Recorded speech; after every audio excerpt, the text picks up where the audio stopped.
It's Wednesday, Parshas Kisova, Yid Gimel Elul Tufshim Pai Vov. My name is Gershy Schwarcz, and I'm your host on Edge. It's August 26, 2026. August 26, 2026. Your daily report of the news of the last 24 hours, powered by Yiddish 24, provided to you by The Click. And the first sponsor of the day, well, there's many, Kosher Skinny Shots. We have Kosher Skinny Shot, 845-456-8924. If you're anywhere going on the shots, you don't want to be alone. Kosher Skinny Shot is there to guide you, to treat you every step of the way, to make sure that you're not at risk for taking it, and to make sure that they check your medical records, they have a doctor, they have everything, they have all the right people at the right time and the right places. You just need to call Kosher Skinny Shot. If you're anyway going on the shot, give Kosher Skinny Shot a shot. 845-456-8924. And of course, mention on Edge because you will win a free month. How? By calling me on 845-671-1775. Press 5, okay? And leave your name and telephone number and Kosher Skinny Shot on Edge, and you'll enter to win a free month with Kosher Skinny Shot. Trump is very busy on Truth Social posting about the elections. He keeps putting out posts about who he is endorsing and congratulating the people who he has supported and won, obviously. We'll talk about them soon. But first, let's see what Trump has to say about Iran. President Trump put out a post on Truth Social yesterday announcing that the Navy removed or detonated all the mines in the Strait of Hormuz. Yeah, remember the mines that Iran keeps on throwing there? Trump finished off his post by saying that there is zero tolerance policy on mine placement in full force and effect. Thank you for your attention to this matter, President DJT. And he says the shipping route is now open. Again, every single day he says it. And Iran says it's closed. Anyway, we know that. Everyone knows the song and you know the chorus, right? And that the U.S. Central Command has taken full control of the routes. It's the same song, right? The same lyrics, same right. It hasn't changed yet. This comes after Iran and Oman negotiated a temporary transit arrangement for the Strait of Hormuz. I think if you go back 5 weeks ago, and you listen to the news, you just change the date and time, it'll sound the same. It's exactly the same. I mean, in terms of this story here. However, Iranian officials insist that a local route agreement does not mean the full strait is officially open. An IRG spokesperson said that the strait will not be opened if the U.S. does not stop with the financial pressure right now. Secretary of State Marco Rubio told allies that American military will not launch new strikes in the Strait of Hormuz. Right now, it's Operation economic Outcast. They will only strike if Iran attacks first. The focus is now on blocking ships and squeezing them for money. The pressure is already causing the fuel shortage in Tehran. Drivers there are now limited to buying 20 liters of gas at a time. Now, the Wall Street Journal reports that President Donald Trump ignored the top-level warnings from American intelligence before starting the war with Iran. A newly leaked document shows there was a secret warning given in the Oval Office. Tulsi Gabbard and other intelligence officials reportedly told the president that the military action would make things worse. The report claims the president went ahead of the war with the war anyway. Okay, they're not giving any details, so why would I trust what the Wall Street Journal has to say? And it doesn't make a difference, that's what most people are asking, right? And now that they did not manage to force Iran to give up the nuclear weapons with a military approach, they are shifting strategy to Operation Economic Outcast.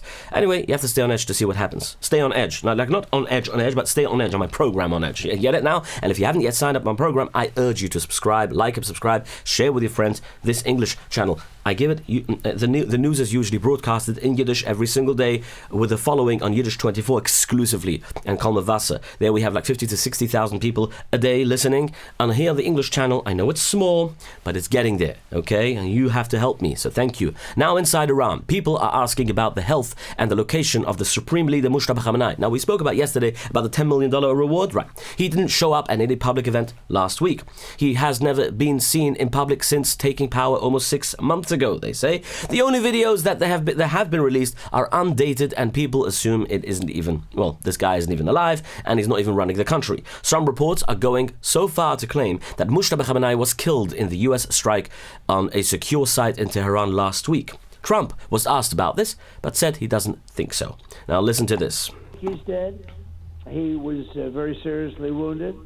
The left side of his body. The arm, the leg, the whole thing. He was very seriously wounded, but I don't think he's dead.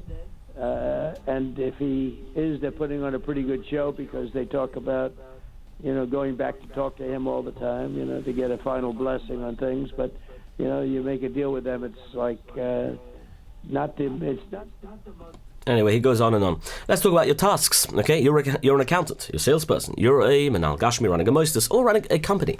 You need one simple place to keep everyone on track. Forget complicated CRMs like endless spreadsheets, CRMs like ClickUp and Trello, and all these places cost you a bunch of money per user. Think about it, right? Tasks Joy gives you, the whole team, an easy and shared task board with ready-made templates built in chat, and automatic translation to 40 languages, so everyone knows exactly what to do next. Your staff can even claim open tasks on their own, saving you time every single day. Carry out your tasks with joy. Try Tasks Joy for free 10 days with our exclusive honest special at tasksjoy.com. The website again is tasksjoy.com. Now let's turn to Israel. Israeli fighter jets are carrying out heavy bombings across southern Lebanon this morning. Video footage shows bombs hit the village of Kfar Roman in the Nabatea region. The military is also bombing 4 other locations in the immediate area. The original ceasefire deal that was announced in June was on condition that Hezbollah give up their weapons and withdraw completely from there, right? Because Hezbollah keeps saying they will not give up their weapons, Israel keeps bombing them. Now over in Gaza, same story. Hamas is also refusing to give up their weapons, which is the next phase of the ceasefire deal. Israeli military chief of staff Lieutenant General Eyal Zamir visited soldiers in Gaza on Tuesday, and he promised to destroy Hamas and remove all the weapons from the strip. Zamir stated, every terrorist who took part in October 7th massacre will be found and hunted down. He said that they will eventually be killed. Defense Minister Katz visited the Mount Hermon yesterday, and to be exact, the exact spot where the Syrian army's outpost used to be. That's where it was. He announced that the Israeli military will not leave the newly captured buffer zone in Syria. The buffer zone, is a secure border area where Israel took that place and secured the zone along the border when Assad's regime fell at the end of 2024. 2 days ago, when we reported that Israel's Mossad chief met with Syria's foreign minister to lower the tension between the two countries, obviously they went there and, Katz sent it... Yes, so basically, as you know already, this happened, the deal, they're trying to make some sort of agreement, so to speak, about, since the Turkish took over some sort of base and Israel bombed that base, right? So now Katz sent a direct message to the Syrian president. He said the president will see the Israeli military when looking up at the mountain from his Damascus palace. The Syrian foreign ministry strongly criticized the visit. They called it an act to start trouble and chaos, and a border violation, obviously. In Washington, President Trump just sent a new U.S.-Saudi nuclear agreement to Congress. The plan obviously uses American companies to help Saudi Arabia build a nuclear power program. The White House says the entire deal still depends on one major condition. Trump is demanding that Saudi Arabia officially recognize Israel and join the Abraham Accords. Congress will now review and debate the plan. State Department officials are pushing to fire the American ambassador to Turkey, Tom Barrack. Barrack is also the special envoy for Syria, who we recently spoke about, right? Who's negotiating these meetings. The department just sent the White House a file listing his biggest mistakes over the last 2 years. He called the Golan Heights Syrian territory that is occupied by Israel, even though the United States and President Trump officially recognized Israel's sovereignty over the Golan Heights. He also attacked Israel after they bombed the Abu al-Duhur airbase in Syria. Barrack said Israel was trying to bait Turkey into a regional war. Officials think he is acting like Erdogan's man in Washington, and isn't acting like a real American diplomat. They are demanding he is brought back to the United States immediately. The document claims Barrack is only keeping his job because of his potential friendship with President Trump. The State Department is putting pressure on his removal. Next, the United States military destroyed another drug smuggling boat in the Caribbean Sea on Tuesday, killing 4 people on board. 4 smugglers on board. Officials say the boat was traveling along the known smuggling routes. That brings the total number of smugglers killed over the past year to 227 across 68 different strikes. Over in Nepal, a deadly flash flood just wiped out villages along the border between Nepal and China. At least 22 people were killed after an avalanche triggered the massive flood. Right now, nearly 400 tourists and travelers are reported to be missing. The local tourism board says 3 are American citizens among the missing. Rescue teams are searching the area, and officials say the death toll is expected to rise. Over in New York, more than a dozen sheriffs in New York are suing state officials. They are fighting a new state law that completely bans police from working with ICE. ICE is the federal agency in charge of deporting illegal immigrants.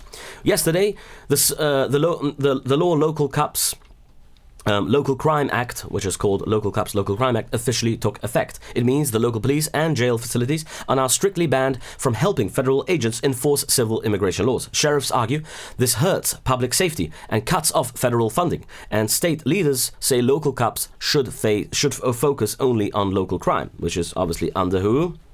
Under Mamdani. New York Governor Kathy Hochul responded to the lawsuit. She told the sheriffs, bring it on. I guess it's Kathy Hochul here.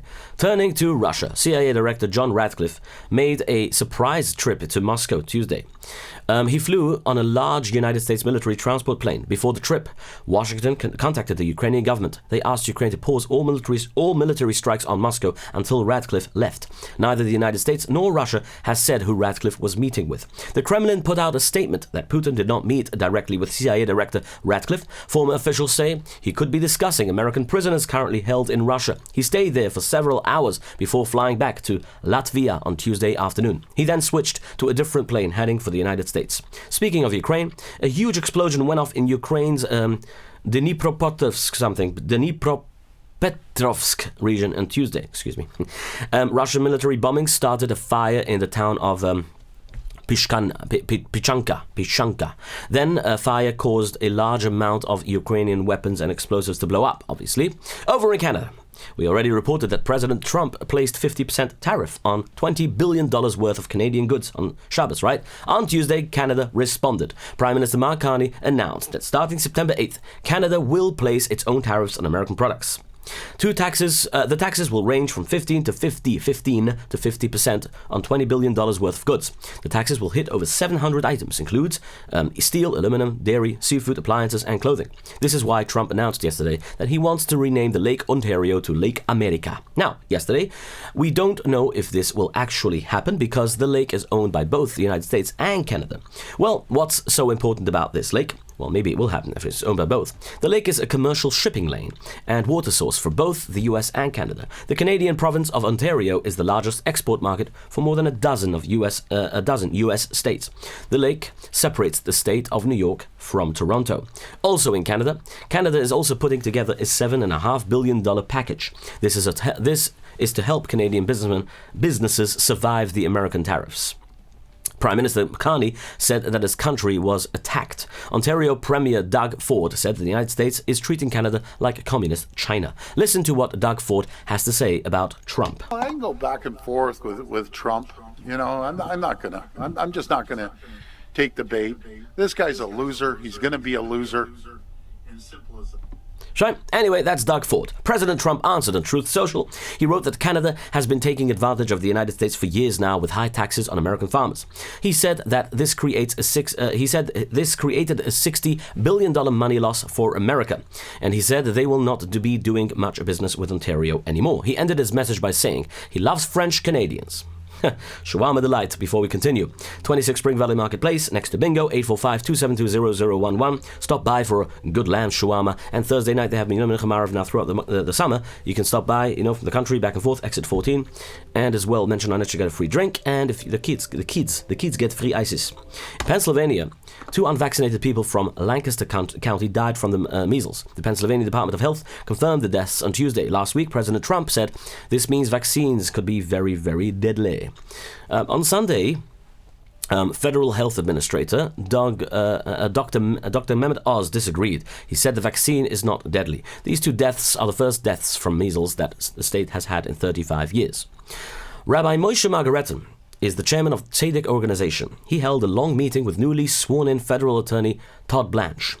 Now, the meeting took place at the Justice Department, which is in the headquarters in Washington.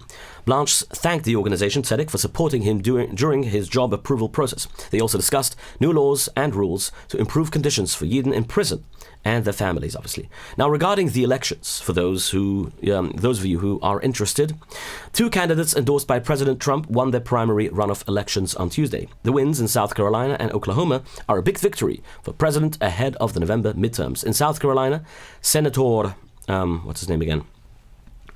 Senator Darlene Graham, which is the sister of the late Lindsey Graham, won the Republican nomination to keep her seat in the United States Senate. She was appointed to fill the seat left empty after the death of her brother, Lindsey Graham. Trump strongly backed her campaign. Let's give some clarity for those who need to understand, because there is a whole process to determine who will be on the ballot in November. First, there is a primary election, which is from each side. Candidates from the same political party run against each other, right? The goal is for the primary election is for each political party to select their candidates to represent them on the general election ticket. The runoff happens if nobody won the primary. Sometimes there is a tie or not enough support for someone to win outright. This all happens before the general election. In November, the midterm elections will take place. The midterms is a general election held in the middle of the U.S. presidential 4-year term. Voters decide, right, which political party controls the Congress and also their own local state governments. Only 4 more states will have their primary elections in September. Before the general election in November, New York had theirs already in June. Now, YS Capital Group is your place to go if you want to borrow some money for an investment, a real estate investment. 718-831-2168. Do not forget to ask them about the no closing costs. Arrive Express is a taxi you want to call if you want reliability and express, right? So it's 845-622-1111, 845-254-1111.